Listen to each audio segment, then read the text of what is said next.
David, thanks for joining us. We're sat in Coventry's brand new retail space that obviously you've had quite more than a hand in designing and putting together.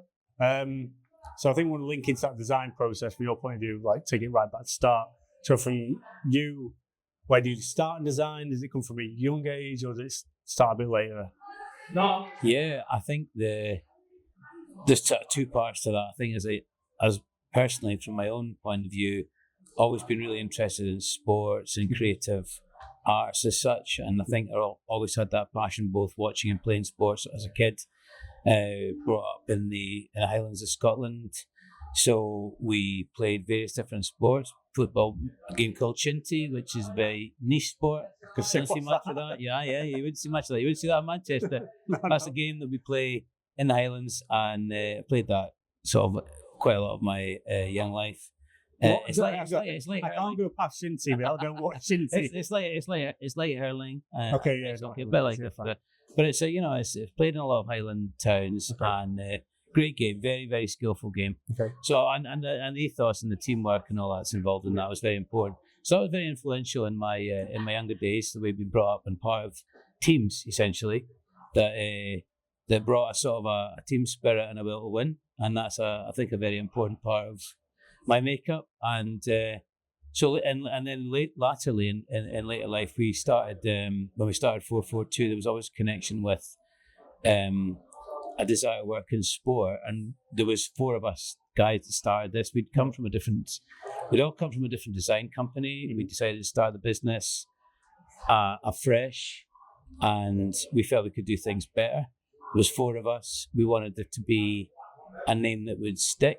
Yeah. And we wanted it to be a name that didn't feel that it would be trending like fashion, and we wanted to be something that talked about teamwork and all the ideas. So is that where that 442 came from? More of a teamwork approach? Yeah, teamwork and everybody playing their part, and creative flair, and everybody adapting and being able to be, the 4-4. Everyone talks about 442, and it's come back in vogue now, isn't it? 4-4-3. Yeah, 4-3-3. But I mean, I think if you want to win, put a couple of guys up top, So that's always been an important thing. So when the four of us started the company in the 4th of April 2002. So they're all tied in, So the whole thing all tied in. And since then we've grown. A couple of the guys who were founders of the business have along the line since moved away and did different things. And there's two of us in the business that originally started that are still here. We've grown quite a bit. But the ironic thing was that as we started as 442 with the name, which is very associated with football, our very first job was with the Scottish Rugby Union. So I think they actually quite liked the irony of that, and we helped them do some design work to improve their retail flow. And we always had a very strong, our design influence was very much from retail and from commercial. So it was always about commercial, hospitality, retail, that sort of thing. And to be able to bring that to match days at Murrayfield, that was one of our early jobs. And we sort of brought that in, and we did it in marquee setup. So it was very much about speed of service, dressing the space quite quickly. Yeah. And we took that forward, and we've always sort of stuck with that. And that was that went really well. And that was their core business pretty much for the last 20, 25 years. So that initial approach for Vortude was the retail focus. Yeah. So happened to be in a sports environment. Yes, and sports environment, because we loved it, because we knew that there was it's essentially live entertainment and sport. We knew where there's certain traits to it, that have to work. It's how quickly it is, how what the experience is like, how sidelines are made. It was a strong learning curve. I previously had worked in visitor attractions and had learned a lot. Yeah, quite a similar approach to a lot of things. I'd been about understanding the difference in between the sort of daytime visitor, the evening visitor, the educational visitor, that sort of thing. And the spend is very different, and the sort of mentality is different. So you went from school groups, you went to Saturday mornings and busy days, you went to kids' parties and that. And it meant that the formatting and the things like that have to be very different, and you understood the flexibility of a space. That's what's critical. So the 90 minutes bit that becomes the sport thing, it's actually it's the bookends, either side that make the difference. Yeah, maybe 10 minutes in that middle. Yeah. Well, like 4 of them. So exactly. So that first kickoff, with that kind of inquiry. Did 442 then think, well, actually, there's a real niche for us there, or has that happened naturally through the kind of? Did you still see your core base as retail, but the fact is retail is now in stadium? So retail in these days was kind of very different than it is now, as you know, in terms of merchandising and where its role within a stadium. It was a porta cabin. It was sort of out the back somewhere. It was, it was maybe it was very low key. There was maybe a kit now and again. But it's part and parcel of the fan journey now. I mean, the merchandise range in live entertainment generally, but particularly in football, is massive. But we also then, I think in recent times, since the influence of sort of hospitality, the building of tiering and making more value out of football in general, the American influence has been massive. In the last 20 years, that's been a good time for us because it's landed really well at the right time. We've understood that model. We've always been very close to the sort of like the trends and the edge of it. Yeah. Because what we've done is we've kept up to speed with what's happening in the US and wider in Europe. And also, I think one of our key clients that we work with currently, and we're very fortunate to have landed about 15 years ago, was working with Arsenal. Yeah. And that really helped us understand the journey that they've been on, and we went on it with them. Mm-hmm. So we really learned a lot with that whole development. They moved from Highbury into the Emirates. Yeah, just after that. Right. Exactly at that time. So they just moved into the Emirates, and it was actually very basic in how we went. And we came in and we, over about 2 or 3 different times, have refurbished the armoury in the retail side. We've worked on other parts of the stadium. I suppose that's quite a good sign that it's not just once, twice. They see that value, that continued development in it all. And that's been awesome for us because we've worked with, across the journey, Nike, Puma, Adidas. So they've evolved. That's an interesting point. So do those brands then input ideas into the club at that point, or is it the club that drives the idea? They do. Arsenal are stronger than most clubs in terms of pushing their idea forward. Okay. So the way that they set up is they have the retail driven in-house. So they are very conscious that their brand is the king brand. It's the main brand. That's the consistency. It's a consistency. It's what the fans want. Yeah. They might change on the kit manufacturer here and there. Exactly. But the thread is always there. Yeah. And I think the other thing is that, they're able to tell the stories. They've got the actual brand equity that sort of like the fans relate to. So from that point of view as well, you've got a situation where if you've got, as it has evolved, Adidas are now looking to drop different collaborations and things every few months with a connection. It's a much more fashion-led than it used to be. It used to be scarves and hats and stuff. To be fair, now, looking at it now, like, as a Liverpool fan, I don't look at the main shirt anymore. Like you said, that fashion, the training tops, the more it's the collaborations. So it's like the Adidas launching that new, like it's not a football thing as such. It's not, and that's the thing. I mean, and in this store we're in at the minute, the Coventry store, the retro bit upstairs. The retro bit is, but nostalgia sells really well. Yeah. That hits the market. The guys here have done a great job positioning the brand, very fashion focused. Yeah. The Motor City thing is quite a different spin on things, and what it's done is it's actually put a lot of a different perspective, I think, on, they've really taken a different approach to what the Coventry fans expected and are used to. And it's great. Well, that retro effect, like, it's good to see that almost in like the mainstream. Like I see a lot of like resale sites, get your retro shirt. But the fact that you can come in and get it on the shelf without paying like £100 for an official retro, but that styling, that memorabilia, that reflection back.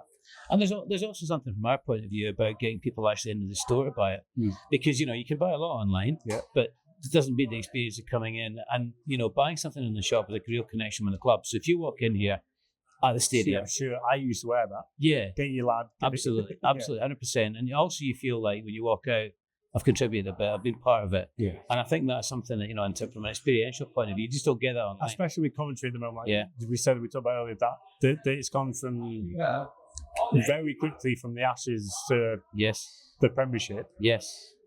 That engagement with the fans from what maybe might have been a less favourable time to remember, to make that part of a kind of fond memory, let's call it. Yeah, but I think it's an incredible journey. I mean, the Coventry story is one that I've followed a long time. There's always been sort of like good Scottish connection with Coventry, as there is with a lot of English clubs, but in terms of some of the players, Tommy Hutchinson and these guys that have played through the decades, Ian Wallace, even Stephen Presley, there's all kinds of guys that have played within and associated with Coventry. Yeah. And it's been a club that you have looked at. I know they've always, to a degree, struggled. And I think now the story is that they're now on a much sounder footing. Yeah. And the story from going from nomads down and out right now back to the Prem is a journey that people can relate to. It's a really emotional connection. Yeah. So what we wanted to do here was try and give people, and the key thing we wanted to try and do was give people something they're proud of, because they've been through a lot. Fans deserve something better than they have ever had. And this is what we thought. When they walk in here, they want to feel, wow, we're part of this now. And it's, do you know what I mean? We've come from circle. I met some of the guys who helped pull the memorabilia together for the storage space. Yeah. And you can tell from their expressions on how proud they were that they managed to put this in the ground. That obviously it has resonated with them. So I think that has definitely worked. That's the sign of approval, isn't it? Yeah. When you've got the real fan, the hardcore fans loving it. And it's that balance to feel not commercialised, but feel that you've done something that actually talks to people, talks to the fans, makes them want to come and see it. And that's a fine line. You can go down the route of sort of like you fanatics of this world, this very, very routine stuff that they do, and it's filling shells and it's spreadsheet, but this is about emotional connection, detail. It's finding that balance. Obviously, the fact that this place has got to turn money, but it has to turn money by connecting to the fans, and that's they don't want to come here. They ain't going to spend the money. Exactly, and I think the thing is, the challenge is, typically somebody comes once, they buy a kit, they come back. If you make the story experiential and there's something more to do there, you're intrigued as to what else they're going to do when they get there and the experience is cool, they'll be back again. Well, I think that's a fair point. So that point there, I think, talks to. So looking at stadiums in general, which is what you guys kind of look at, like that kind of point of not just making it about the game of sports. So where do you guys, from your experience in the recent years, see this kind of stadium design process going? Is it going to be that multiplayer experiential side of things? Yeah, it simply has to be and should be. At the end of the day, stadiums are typically between 10 and sort of 30 times a year used, but they're iconic parts of any city or community, and the opportunity is there to make them use 365. That's the ideal, is they use 365. There's much more movement towards creating districts and environments around the stadium, sort of fortress and camp idea, where you've got the stadium as part of a village community, which I think is something that is you're seeing more and more now. I think what you see in, like, for example, the Chicago waterfront, the Chicago Fire FC at the start of it, that looks amazing what they're doing out there. There's lots of real strong influences, slightly different to what we have in the UK and Europe, where we've got sort of typical city centre stadium, and then the out of town ones. This is an out of town one. So how do you get people to come here? You've got to give them other reasons to come, because it's not convenient for people just to pop in. So, by adding in the karting centres and the museums and the things like that you can walk into. I must admit, I'd not been here for, obviously. I came last week and I've not been here for the exhibition centre on the side of it. Yeah, that making it more than one space is just that added benefit to it. And they've got the arena. Yeah. So they've got the arena. So it's almost like a perfect model, and it's now owned by the club. So they've got the arena with gigs, conferences, events. Yeah. Well, there's and one Yeah. And a lot of niche ones in there. Yeah. But I think, the thing is, you've got this is almost the perfect model. The key thing is giving people a reason to visit. And what we've hoped to achieve is by coming up with something flexible, like in the Cov Story Museum area, we can change that up. So typically they may do a 1987 FA Cup story very soon. Yeah. And then you've got another whole story you can run on that. And to have a system that's very flexible to run into it is changing the way people are approaching the word museum. And I think that's another important thing. So from our point of view, 442 point of view, we were very much about storytelling, about making sure that it works commercially. And what we want to do is move away from the idea of a museum being a stuffy sort of second layer, glass case, tomb thing. And it's much more about, let's be a bit more instant. And it talks to the younger audience. Well, the fact is, if you've been to a museum once and they don't change it, why would you go back again? So that interchangeable, cyclical thing surely is quite an important thing in it all. 100%. And I think, the benefit of been able to very quickly change things and add digital, but not just about digital. Digital could become wallpaper. I think it's about something that you can interact with and engage with. So I think the balance we've got in this particular project, which we're delighted with, has gone really well, and would be a good example actually of, I think, how a lot of clubs will approach things in the future. I mean, we're sitting in this podcast area that you mentioned. This is not many retail stores. No, They're going to have this to hand. No.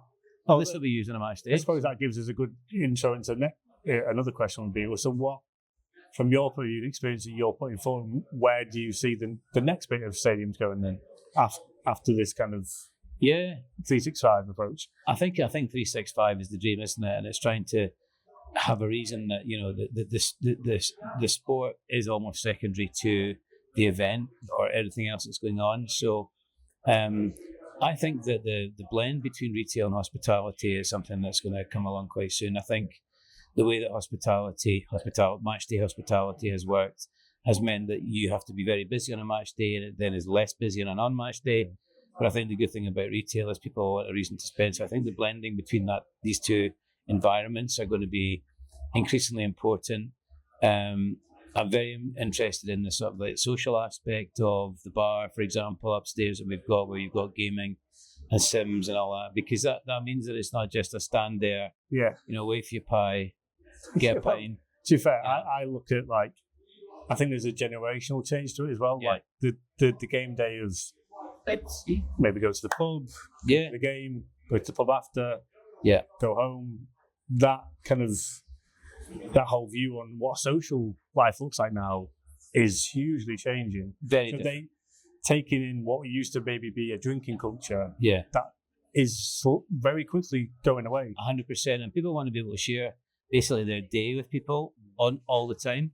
So the more photo opportunities and essentially live opportunities you've got, the better. So when you walk into an environment, there needs to be places that people can sit and chat and speak to friends on. And I think that's very important. And I think from that point of view, the way they've set up the Sims up there, where you can do a bit of gamification, you can challenge, it can work from group point of view. You can get mates in or corporate days or families or couples or yourself. And that gamification, that social element of bar, which you see through Flight Club and other things like that, is very prevalent. The fact that they're doing it in Stadia now means that it's going to work potentially for conference visitors as well, who are coming to the conferences. So those that are going to the conferences might be able to use that space during the week as a social. It's a Coventry space. Exactly. It's not a Coventry only space. Let's call it. Correct. It's not just a football club. Yeah. It all cross fertilizes, and from that point of view, that's the sort of ideal scenario. So that everyone's kind of got, you can go in there and it's great, and you can go around, and I can break out my conference, and I can go and play the Sims. You have to go through the shop, but that's convenient. So. Yeah. It's like Disney. I mean, it's open, by the way. Yeah, exactly. Exactly. So, Disney have got it right. You walk around and you can't help buying things. Well, it goes back to your point earlier about that experience, like, that kind of, it's making stadiums a bit more like your kind of visitor parks. A visitor attraction, exactly. 100%. Way to call it, I think. And if you look to Universal or Disney as the kind of epitome of what works, if you could get that in a stadium environment, I think that's probably where things will head much more. So there's much more like a big circus tent with lots of different things going on underneath it and lots of different attractions. Like Manchester United's. Yeah. And whether they get 100,000 people watching a game every weekend or not, it's probably a different matter. But they're probably looking at it from the point of view that we'll create that environment and there'll be loads of things to do all the time. Build it and they will come as the... and come every day, and that's the key to it. Yeah. So, I mean, I think it's... that's definitely... And the Premier League, as you know, has got such... powerful buying power. That's the thing now. Like, it's not the people in the stadium so much anymore, is it? It's the global audience. Yeah, and I suppose appearances now to show that global scale of the brand or the club. I found it quite interesting that we went to that stadium summit. Yeah, and even I know Coventry just got into the Premiership, but even those lower league clubs are starting to bring in that same ethos. About localizing stuff around the stadium. Yeah, I think it's finding the local connection. Story Wrexham are a great example. I know they've got a huge foot up in terms of the Disney influence. They've got a lot of sort of like views on that. But that ideal story where you've got a provincial or regional town that can tell a story that the world's interested in, that's a great thing, and this is one. Yeah. So this is, I think, looking at the local kind of nods in the space, like you say, to bring in, listen to a speech earlier about why they've done it, the enthusiasm around the area for this to happen is quite interesting. Yeah, and looking at using as many local main contractors, local contractors doing specialist things like the metal stuff. I think that's really cool, and nodding back to the heritage of the city rather than the club. So I think that one of the things that this club have done in the store and that we follow through with the design is focusing on the more industry and the ska music and the roots of that, as much as the two-tone vibe and things, but as much as that is as important as the story of the club. Yeah. So we managed to separate these out so that the experience here is kind of like you can see the influence of the more stuff. You go to the museum, you can see the story of the club right now. And it's giving people like, wow, there's a lot more to this town and region than you would anticipate than you initially thought. So maybe there's going to be tourists come, maybe there's going to be visitors from outside. Coventry FC on Disney. Yeah. So I suppose, from my point of view, 442, what's next for you guys then? Is it that focus on stadiums, or have you got anything in the pipeline then? Or? Yeah, no, we're always very, very engaged with stadium work. We've got a couple of exciting projects on the horizon in Europe and in Scotland and in England. So from that point of view, we like to keep at the edge of stuff and make sure it's pushing hard. This will be a great example of how things have evolved, and more recently, we've got lots of great examples that about. We've done some great work collectively with Royal York Britannia, Hibs. We've done stuff. Silverstone that we did the karting centre recently, which again is a typical example of trying to create somewhere that people go to when there's not a race on. The hybrid space again. Yeah, but it's also the thing like you've got F1, you've got races, and you want people to go to Silverstone when there's nothing there. So now they've got karting centre, which means that people can go there, on dark days, as we'd call it. So it's the whole process about trying to create a destination where people will visit. So the more that we can entertain that space and make it a little bit more lively, that's where we're heading, and we'd like to be more engaged in it. We've got a lot of stuff in the pipeline, and it's a busy sector, and I think that the more we can prove the pudding, so that the figures and numbers from this and the connection of how the fans respond to this, I think will go a long way to showing it's the right approach. Yeah, I think. I can't agree with from our point of view, Unibox, we look at this as such a scope of growth because people aren't late to the party with it, but I think everyone's seen how successful that work can be. Yeah, changing a stadium from a stadium to a venue, it's called. And I think it's more than just fit out. I think it's about thinking underneath the layers of it, and it's getting to the storytelling, and it's getting to the how can we make this intelligent use of the space. Yeah. So thinking about how you can use and how you can work with partners. So that I think that tunnel area that people are loving at the moment is a very smart use of a product that works really, really well, because it introduces people in and it creates a real feature. Mm-hmm. So it's not just being an afterthought. Where do we go? How do we stick something in here? This has been right day one. We need to create the flow and make it work. So I think the more, from our point of view, the more we learn and know about spaces and have good strong range of partnerships, then it definitely helps, because the earlier in the process you can say, let's get this right, remember what we did there, the easier it's going to be for clients, because they're going to be able to understand that proof of pudding, this is what we did there. Absolutely. Review it. Yeah, 100%. And a lot of times you come to project and I'm not sure, maybe not sure about things. I think it's great when they say, just go and show us, just get on with it and do it. You've got 10 weeks to do it. Yeah. And then, if it's here and everyone loves it, then, as long as the tails are ringing, you've done it, So out of all these experience you built then, up to now, what would you say is your favourite project up to now? It's very hard to pin one down and put it down on my favourite, because there's always something you would do slightly different. Or favourite elements of projects. Projects. I genuinely love every project we do, and I'm not just saying that. I think the one that typically probably encapsulates the most of what we're good at is probably either Arsenal and Hibs. They're two of the great examples. So we did a lot of the hospitality work on both the East and North stands at Hibs, and they're really successful. They work really, really well from hospitality, from a commercial use point of view, from connection with fans point of view. Kind of epitomises what we're all about. So that I'm really pleased with. I think it's a great project. We've done loads of stuff in our past that I'm not going to sort of like remember I'm sure right now. Scottish Connection doesn't hurt. Scottish Connection doesn't hurt, but Arsenal. So we were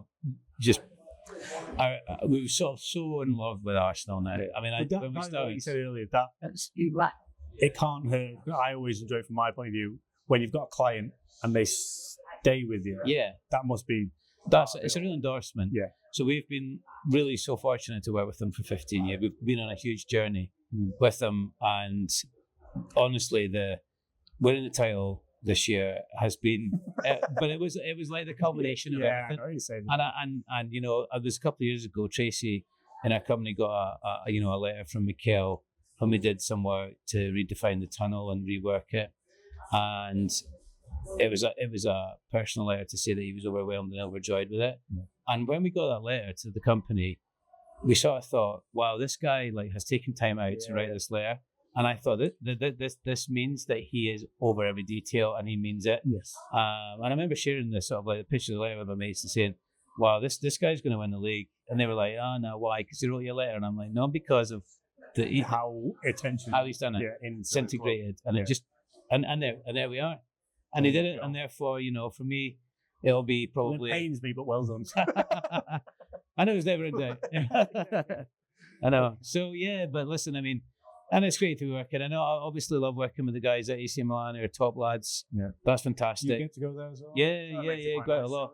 San Siro's beautiful stadium. I know it's not long for this world, but love working out with these guys. They're great. They're a really, really great team, and it's a giant, iconic. Isn't it? Sleeping giant, and they'll be back soon. But it's I just feel privileged to work in this sector. It's a great space to work in, and we love it. We enjoy it, and this is going to be this will land really well. I think this will land really well. I think so.